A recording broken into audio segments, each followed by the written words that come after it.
हुकूमत नून लीग की बनी तो सदर जियाला होगा, पीपल्स पार्टी का मुतालबा। पाकिस्तान पीपल्स पार्टी ने आम इंतखाबात में नून लीग की हुकूमत बनने की सूरत में नून लीग की क़यादत से बड़े मुतालबात रख दिए। तफसीलात के मुताबिक इस वक्त दुबई पाकिस्तानी सियासत का महवर बना हुआ है। आसिफ अली सरदारी और बिलावल भुट्टो की मरियम नवाज से मुलाकात हो चुकी। मरियम नवाज पाकिस्तान पीपल्स पार्टी की क़यादत को इत्मीनान में ले चुकी।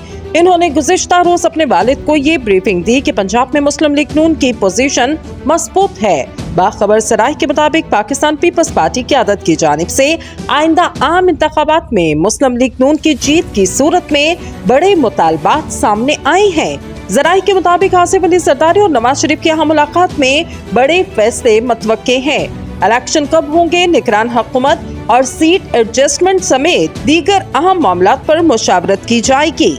ज़राए ने बताया, पाकिस्तान पीपल्स पार्टी ने मुतालबा किया, हुकूमत नून लीग की बनी तो सदर जियाला होगा और नून लीग से जीत की सूरत में 4 वज़ारतें भी मांग ली हैं।